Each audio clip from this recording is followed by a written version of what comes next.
and welcome back to History Lessons. So today's video is about the questions of WBCS Prelims 2022 which occurred on 19th of June 2022. So I'll today give an explanation and answers of the polity questions particularly.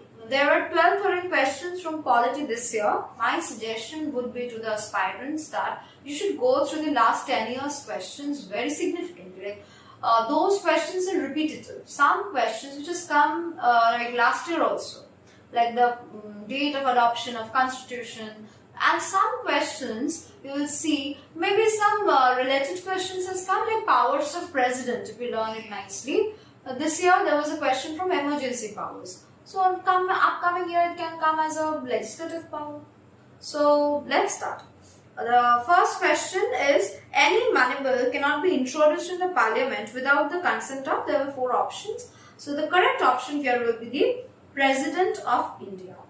And another added information I want to give here is, money bill is a bill which cannot be introduced in Rajya Sabha. It can only be introduced in the lower house of the parliament, which is Lok Sabha. That too with prior consent of the President of India.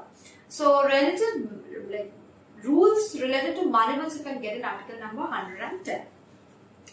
Then another question, as I said, the emergency powers. So the question was, under which article of the constitution the president can take over the administration of the state in his own hand. So all the emergency related articles were given in the options. The correct option is article 356. There were article 352 which is regarding taking president's rule during war or external internal aggression. So you will have to read the emergency powers in detail. Next, who is the protector of the fundamental rights of a citizen? Here the options are very interesting, like legislature, executive or judiciary, or none of the above. So option C, that is judiciary, will be the answer. Why? Because we always learn that the Supreme Court of India is the protector of the fundamental rights. So Supreme Court belongs to the judiciary, judicial body.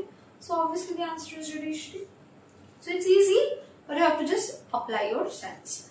Then the chairman of the Public Accounts Committee is options were a member of ruling party, opposition party, finance minister or deputy speaker.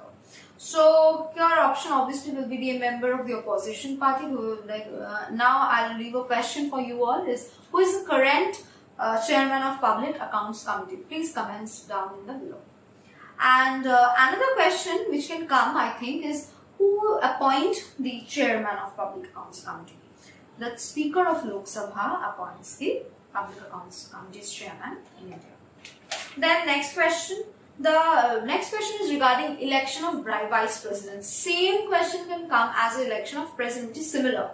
So here it will be an electoral college is formed, constituted of the members of 2 houses of the parliament. Same answer will be for president, but this year question has come for vice president. Coming year or upcoming any year it can come as a question related to election of president. So you should read very consciously so you can answer related questions also, because not all the questions will be repeated, but some are exactly repeated and some are just twisted a bit.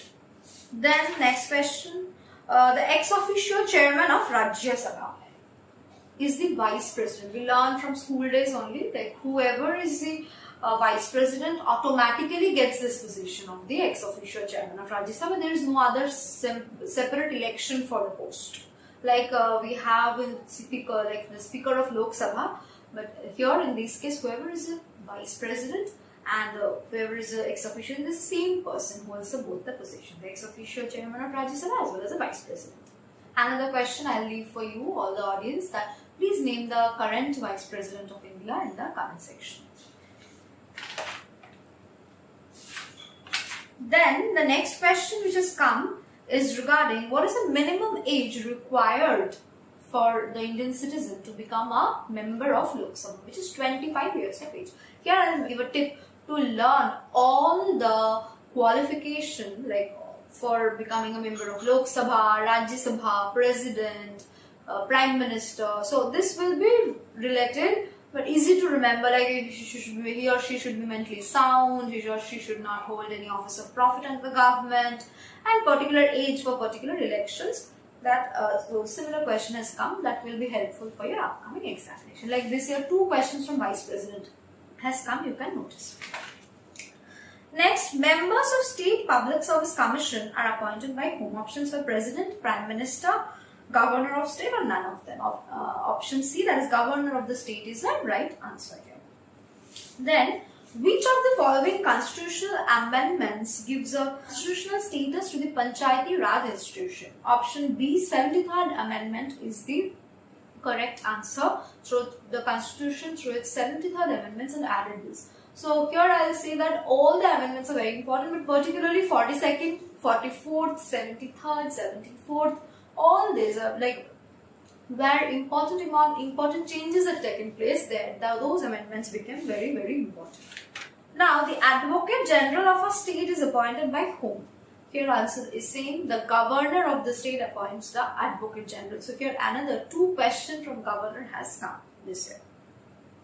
The quorum requirement in the Rajya Sabha is 25, and the options were 25, 50, 100 and 126. Here many people will write that maybe half, like more than half, like 126, but no, answer will be 25, like 10%. 250 is the total number of members in Rajya Sabha, and 10% forms the quorum, which is a universal rule. Quorum is the minimum number of members should be present while taking a decision.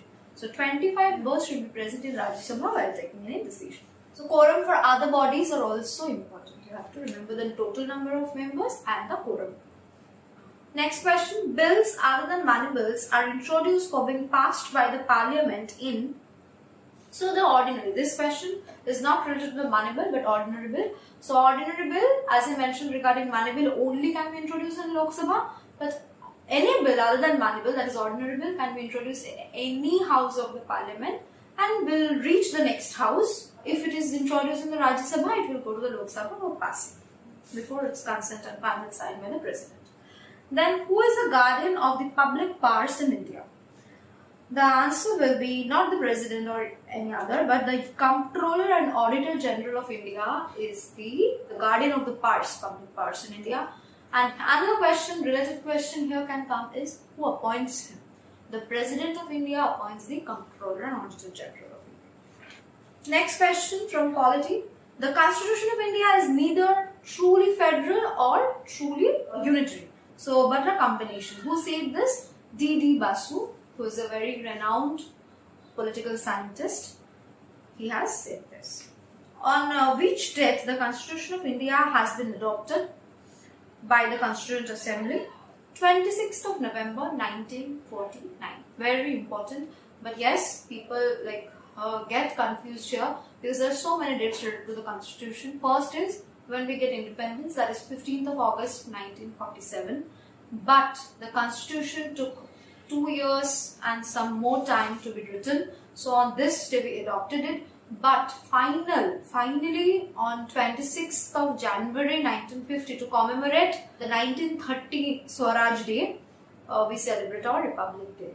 So we should not be getting confused with this, and the adoption date is 26th November 1949.